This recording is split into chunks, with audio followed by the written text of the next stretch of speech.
আমার প্রিয় ষষ্ঠ শ্রেণীর শিক্ষার্থী বন্ধুরা, তোমাদের সকলকে আমার চ্যানেলে স্বাগত জানাই। আশা করছি তোমরা সকলে খুব ভালো আছো। আজকে আমি তোমাদের 2025 সালে রায় মার্টিনে যে প্রশ্ন বিচিত্রা প্রকাশিত হয়েছে তার 271 পাতায় যে 6 নম্বর স্কুল রয়েছে সেখানে তোমাদের ষষ্ঠ শ্রেণীর বন্ধুদের দ্বিতীয় পর্যায়ক্রমিক মূল্যায়নের ইতিহাসের প্রশ্ন দেওয়া রয়েছে। আমি আজকে উত্তরগুলো তোমাদের দেখিয়ে দেবো।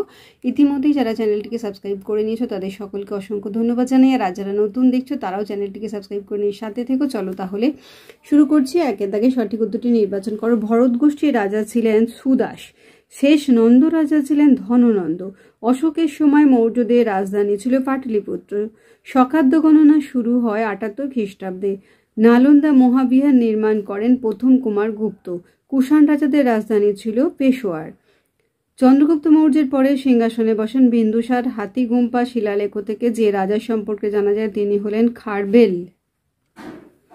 2 শূন্যস্থান পূরণ করো। বেদ শব্দ থেকে এসেছে বেদ শব্দটি, বেদের অপর নাম শ্রুতি। দক্ষিণ ভারতে অবস্থিত একমাত্র মহাজন পদটির নাম হলো অসমক। জৈন ধর্মে মোট 24 জন তীর্থঙ্কর ছিলেন। আলেকজান্ডার গ্রিসের ম্যাসিডনের শাসক ছিলেন। হর্ষচরিত গ্রন্থের রচয়িতা বানভট্ট মহাক্ষত্রপ উপাধি নিয়েছিলেন শকক্ষত্রপ রাজা রুদ্রদামন। মেগাস্তেনিস রচিত একটি বিখ্যাত গ্রন্থ হলো ইন্ডিকা। তিনি এক কথায় নিম্নলিখিত প্রশ্নগুলির উত্তর দাও। মেগালিথ কি বড় পাথরের সমাধি? বৌদ্ধদের প্রধান ধর্মগ্রন্থের নাম কি? ত্রিপিটক। অশোক কার কাছ থেকে বৌদ্ধ ধর্মের দীক্ষা গ্রহণ করেন? বৌদ্ধ সন্ন্যাসী উপগুপ্তের কাছ থেকে। শিলাতীর্থ কার উপাধি ছিল? হর্ষবর্ধনের। শেষ মৌর্য সম্রাটের নাম কি? বৃহদ্রথ। সুয়ান জাং এর ভ্রমণ বৃত্তান্তমূলক গ্রন্থের নাম কি? সিইউকি। গুপ্ত সাম্রাজ্যের শ্রেষ্ঠ শাসক কে ছিলেন? প্রথম চন্দ্রগুপ্ত। বানভট্ট কার সভাকবি ছিলেন? হর্ষবর্ধনের।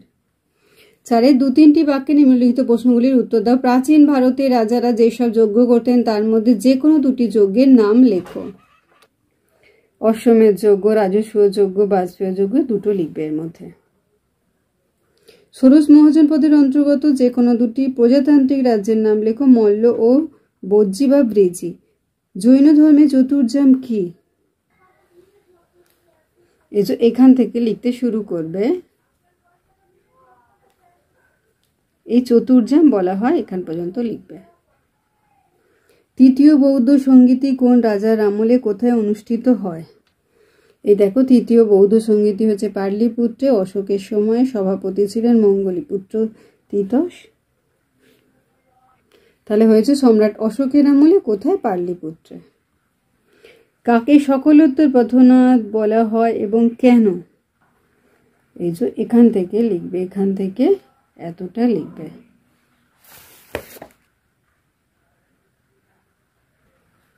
বৌদ্ধ ধর্মের 2টি ভাগ কি কি? বৌদ্ধ ধর্মের 2টি ভাগ হীনযান ও মহাযান। সভা ও সমিতি কি? এখান থেকে সভাতে বয়স্ক ব্যক্তিরা যোগ দিতেন আর গোষ্ঠীর সবাই সম্ভবত সমিতির সদস্য ছিল। সমিতিতে নানা রকম রাজনীতি বিষয়ে আলোচনা করা হতো। নির্বাণ বলতে কি বোঝো? আর্যসূত্র, অষ্টাঙ্গিক মার্গ, মধ্যপন্থা এবং 7টি নৈতিক উপদেশের অন্যতম পঞ্চশীল, সমাধি ও প্রজ্ঞা ছিল বৌদ্ধ ধর্মের ভিত্তি। আত্মার মুক্তিকে বুদ্ধদেব নির্বাণ নামে অভিহিত করেছেন। বৌদ্ধ ধর্মের প্রধান লক্ষ্য হল নির্বাণ লাভ করা। আসক্তি বিনাশের জন্য বৌদ্ধ ধর্মে 8টি পথের নির্দেশ দেওয়া হয়, যথা সৎদৃষ্টি, সৎসংকল্প, সৎবাক্য, সৎকর্ম, সৎজীবিকা, সৎপ্রচেষ্টা, সৎচিন্তা ও সৎসমাধি। এগুলিকে একত্রে অষ্টাঙ্গিক মার্গ নামে পরিচিত। বুদ্ধদেবের মতে অষ্টপন্থা বা অষ্টাঙ্গিক মার্গ সঠিকভাবে পালন করলে মানুষ নির্বাণ বা মোক্ষ লাভ করবে। গৌতম বুদ্ধ চরম ভোগ ও ত্যাগের মধ্যপন্থী পথ মধ্যম পন্থা বা মধ্যপন্থার অনুসরণ করতে বলেছেন। তার নির্দেশিত এই পথ অনুসরণ করলে মানুষ নির্বাণ বা মোক্ষ লাভ করবে। 5 8-10টি বাক্যে নিম্নলিখিত যে কোনো 2টি প্রশ্নের উত্তর দাও। মগধের উত্থানের কারণগুলি আলোচনা করো।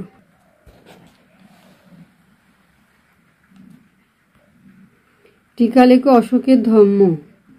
এই দেখো, এই মৌর্য সম্রাট থেকে এতটা লিখবে, তারপরে এই যে এখানটা সবটা লিখে যাবে। বৌদ্ধ ধর্মের মূল নীতিগুলি আলোচনা করো। আচ্ছা, অশোকের যে ধর্মটা সেটা আমি ছায়া প্রকাশনী থেকে একটু দেখিয়ে দিই।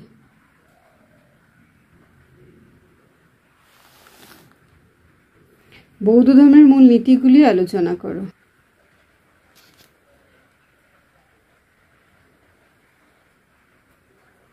তাহলে আমার প্রিয় ষষ্ঠ শ্রেণীর শিক্ষার্থী বন্ধুরা, আজকে তোমাদের আমি 2025 সালে রায় মার্টিনে যে প্রশ্ন বিচিত্রা প্রকাশিত হয়েছে তার 271 পাতায় যে 6 নম্বর স্কুল রয়েছে, সেখানে তোমাদের ষষ্ঠ শ্রেণীর বন্ধুদের দ্বিতীয় পর্যায়ক্রমে মূল্যায়নের ইতিহাসের প্রশ্ন দেওয়া রয়েছে। আমি তার উত্তরগুলো দেখিয়ে দিলাম। আশা করছি সকলেই বুঝতে পেরেছো। ভিডিওটি দেখার জন্য তোমাদের সকলকে অসংখ্য ধন্যবাদ জানাই।